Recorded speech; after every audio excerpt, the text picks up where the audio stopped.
Bonjour à toutes et à tous. Dans cette présentation, je vais essayer de vous présenter, de vous expliquer ce qui est exigé pour le délivrable 2. Donc, premièrement, je vais commencer par rappeler la vision générale de ce que c'est que la mécanique en général, ses objectifs. Alors, la mécanique, elle s'intéresse au système. Elle s'intéresse au système et elle essaie de comprendre le comportement de ces systèmes-là. On suppose un système auquel on applique une action, et cette action-là, elle va créer des mouvements. Ces mouvements vont se propager dans le solide, il va créer des mouvements, et qui vont déboucher sur un mouvement de sortie. Généralement, ce mouvement de sortie, c'est un mouvement qui est souhaitable parce que généralement, il donne des fonctionnalités, et ces fonctionnalités qui intéressent votre client. Donc, quand vous concevez quelque chose, vous concevez en cherchant des fonctionnalités chez le client. Et donc, c'est ce mouvement-là qui crée des fonctions qui vont attirer les clients. Donc, si on prend un exemple, le lave-linge. Alors, le lave-linge, il est constitué par un moteur et par un tambour. Donc, le moteur, il va créer l'action, il va donner une force, ou un moment plutôt, et ça va faire tourner le tambour. Et donc, c'est le mouvement de tambour qui est le mouvement de sortie, parce que c'est le mouvement du tambour qui permet de laver le linge. Et ce mouvement-là, il va donner la fonctionnalité qui est vêtements qui sont propres et soyeux.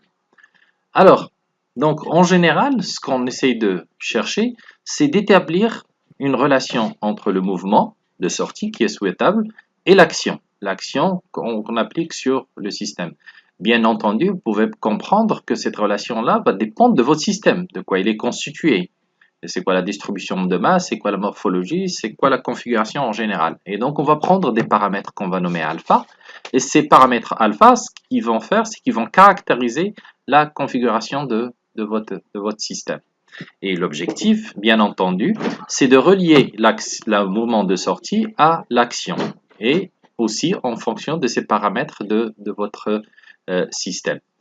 Et c'est cette relation-là que vous utiliserez éventuellement en étant comme un ingénieur, par exemple, pour déterminer le mouvement de sortie. Par exemple, si vous voulez développer un robot, pour que vous ayez un robot qui a un mouvement, par exemple, comme un humain, il faut chercher c'est quoi les actions qui sont généralement des moteurs à faire dans les jonctions pour que ça nous donne le mouvement. Et ça va dépendre bien sûr de votre robot, de quoi il est constitué, la forme, la configuration et tout ça. Quelquefois, on a besoin non pas de mouvement, quelquefois on a l'action et on a le alpha. Ça veut dire par exemple si on prend une voiture. Une voiture, donc on a le moteur, on a la configuration du moteur. Et quelquefois, on est intéressé à déterminer le mouvement. Par exemple, lors d'un comportement dans un virage, on est intéressé à voir c'est quoi le mouvement de la voiture dans le virage pour des questions, comme vous pourrez l'imaginer, de sécurité.